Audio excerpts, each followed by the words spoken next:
Excuse me, could you tell me where Mr. Finster's office is? He's up there. You're welcome. Excuse me, Mr. Finster? Jim Pearson from the COI. Been assigned to investigate your complaint. Ah, what the hell took you so long?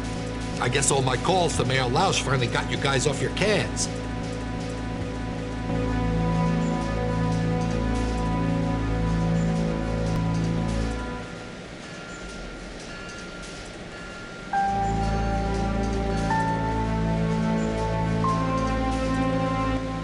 What can you tell me about this Brotherhood, Mr. Finster? What can I tell you? Oh, what makes you think I can tell you anything? I'll tell you what it is, though. It's a Nazi conspiracy is what it is. No, what makes you say that, Mr. Finster? The invitation has no swastikas, no insignia, no clear-cut signs of Nazi involvement.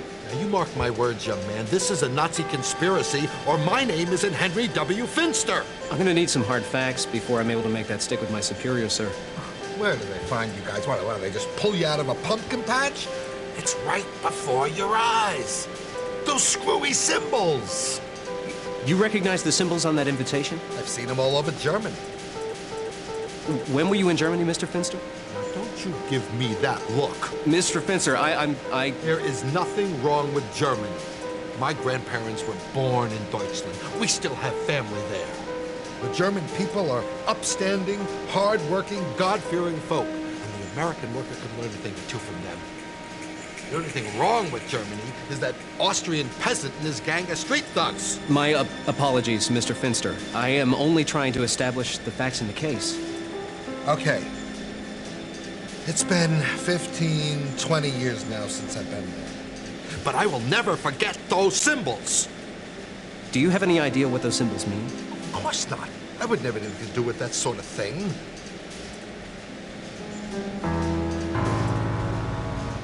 What do you remember about the man that gave you that invitation, Mr. Finster? He was a no-good bum, I remember that.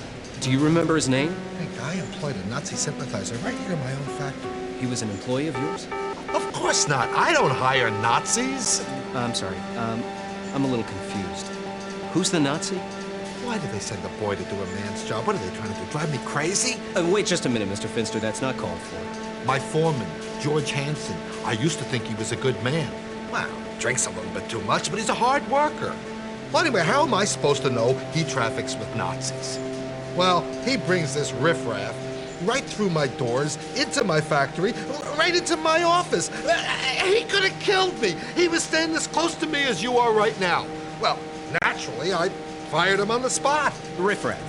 No, you idiot. George Hansen. Haven't you been listening to a word I said? Do you remember the name of the man that gave you that invitation? Of course not. He never mentioned it. He said he was just a messenger.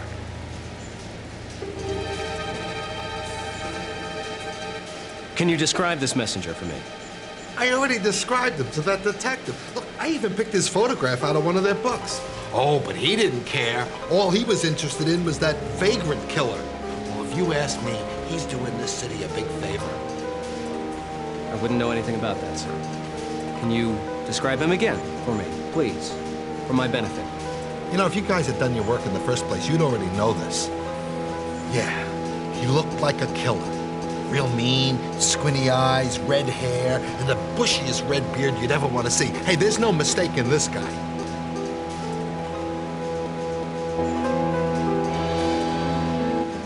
Do you have any idea where I might be able to find this messenger? Of course not. Okay, what about this other fella, the foreman? Well, I used to live in company housing, but I had him evicted, of course. Do you have any idea where I might be able to find him? A man of my standing doesn't fraternize with his workers. Although, I have been told that George likes to throw his money around a lot on payday. The men, they like this cheap whiskey saloon in the Roaring Third.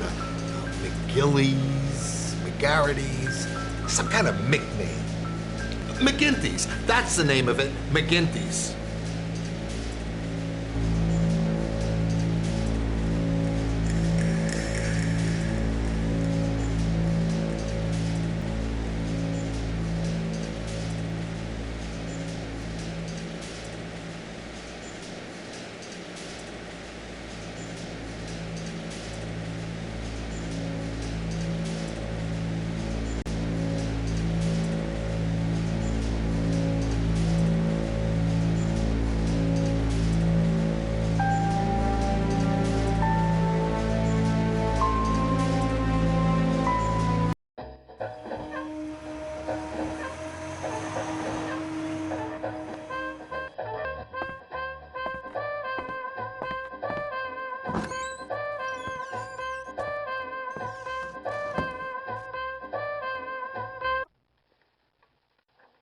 In local news, prominent Dayton entrepreneur Eiler G. Sundorf was killed in a plane crash.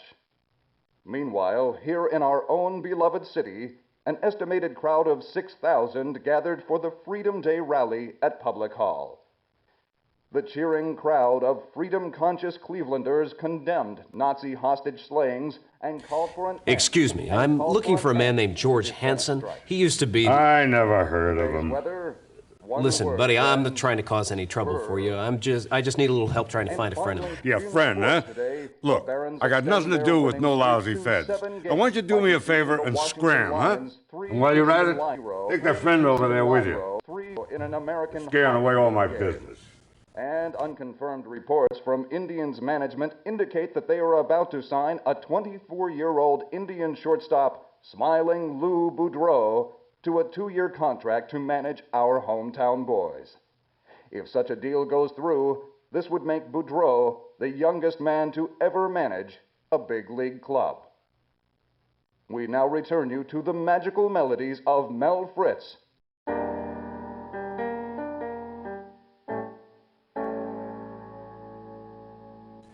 Excuse me, I'm looking for a man named George Hansen. He used to work at the Finster Munitions Factory. Do you know where I might be able to find him? I'm sorry. I'm afraid I haven't made his acquaintance. Thanks for your time.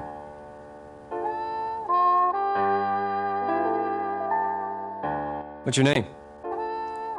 Who wants to know? My name's Jim Pearson. I'm from the COI. Well, have a seat, Jimbo.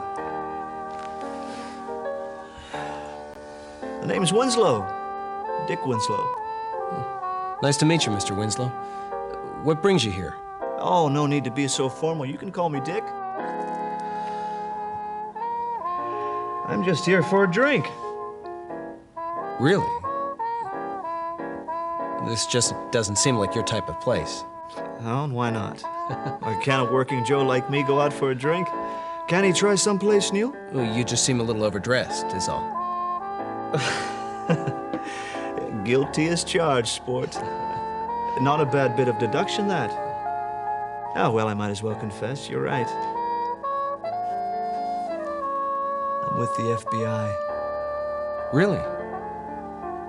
What are you doing here? Staking the place out. I thought I might get a lead on the torso killer, but I haven't had much luck yet. But you're new here, aren't you? Yeah, I just started. Oh, you don't say. And what brings you here to McGinty's, Jimbo? Well, I'm working on an investigation of my own. Oh, really? How interesting. Did someone steal some plans for a secret weapon? Huh? Or commit an act of sabotage, perhaps? No, nothing like that. I'm looking into a group of possible German subversives. Well, perhaps your men are on our little German blacklist. You mean they haven't told you about that? Your office should have a copy. Really, I'd complain to my superiors right away. How can a new agent hope to succeed without the necessary tools? What is this list? It's a list of suspicious Americans of German descent. FBI's been keeping tabs on them for a while now. Oh, it wouldn't take much for some of them to sell out Uncle Sam for Uncle Adolf, huh? Thanks for the information, Dick. This list might come in handy. Well, I should be going now. Listen, sport. You're new here, so I'll give you one little bit of free advice. Some of the people in your department have stepped on some toes, so you be careful where you put your foot down. I'll remember that. It was a pleasure to meet you, Jimbo. Drop by my office anytime. Thanks, Dick. I just may take you up on that. The Axis vessel unsuccessfully attempted a nefarious ploy to bluff its way through the British. Look, I don't mean to be critical, Jimbo, but the people around here are going to be afraid to open up to me if they see me talking to a Fed. Sorry, Dick. I won't bother you. Name painted on her pilot house and stern in an attempt to pass itself off as one of our own. Our American cruiser's good commander was too smart to fall for such a trick, however, and he immediately ordered the ship to heave to. Despite a last-ditch effort by the Axis merchantmen to blow up their own ship, their vessel was captured without incident.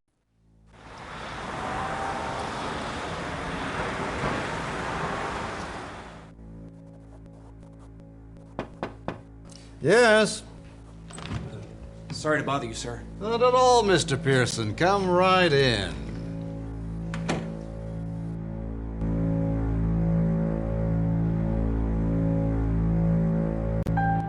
Sir, is it true that the FBI's made a list of suspicious German Americans? Who have you been talking to? Special Agent Winslow, sir. Oh, yes, Agent Winslow. It's true, we do have such a list.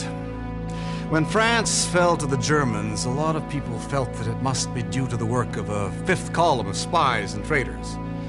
I got the boys in Washington thinking that if we weren't careful, things might happen the same way here. Well, Mr. Hoover and his FBI set to work, watching anyone they felt could betray their own countrymen. Naturally, important Americans of German descent were watched most closely. Could I get a look at it, sir? I believe there might be a connection between some of the names on that list and the case that I'm investigating.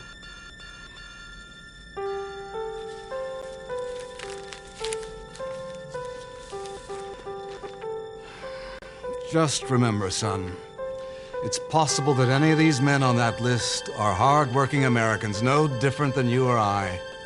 Don't go off all half-cocked simply because Hoover's men put a name on a list. Yes, sir.